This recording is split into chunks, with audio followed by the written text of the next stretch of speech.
Ma première invitée est retournée à l'école en pleine crise du Covid. L'école d'infirmières de Cannes, un projet de reconversion pour cette aide-soignante qui s'était portée volontaire en unité Covid à l'hôpital de Grasse l'an passé. J'ai rendez-vous avec Céline Seyers. Merci Céline Seyers de nous avoir rejoints ici sur le campus de la fac de sciences à Valrose, à Nice.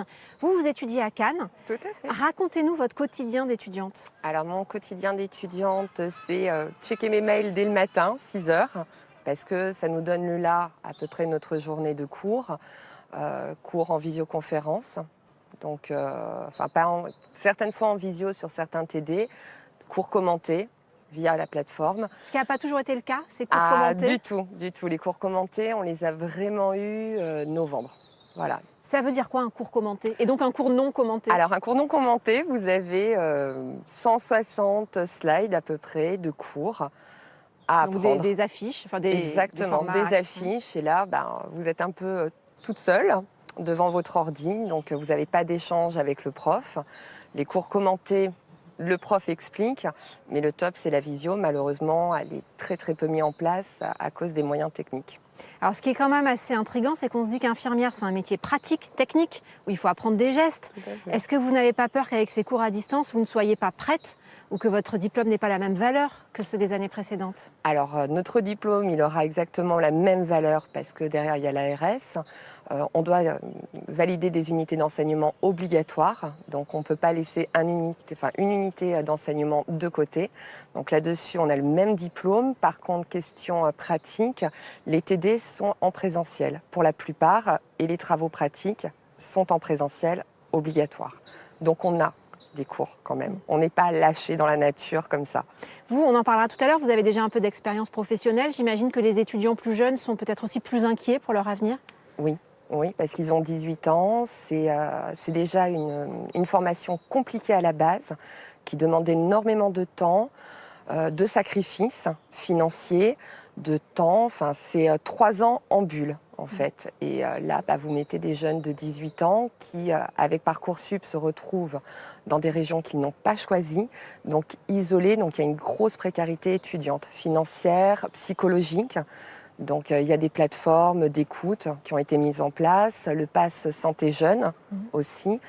On a des formateurs qui sont extrêmement disponibles. Donc moi j'appelle ça le service après-vente, mais ils font vraiment le job.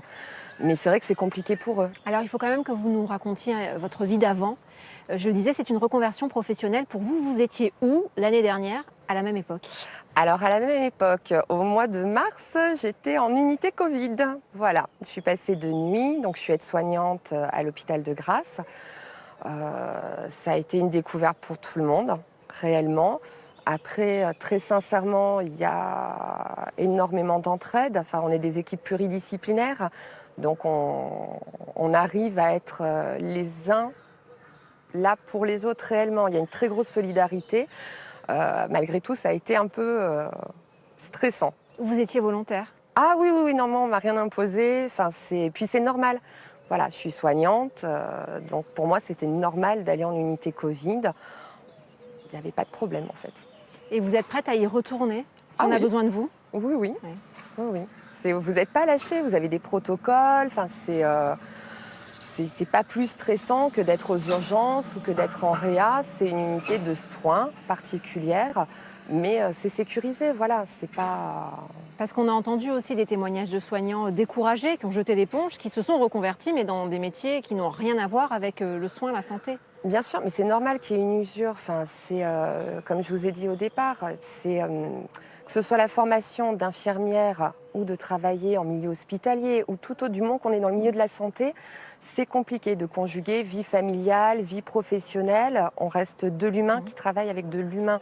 Donc chaque histoire touche, il faut garder la juste distance thérapeutique. Mais oui, je peux comprendre qu'on décroche.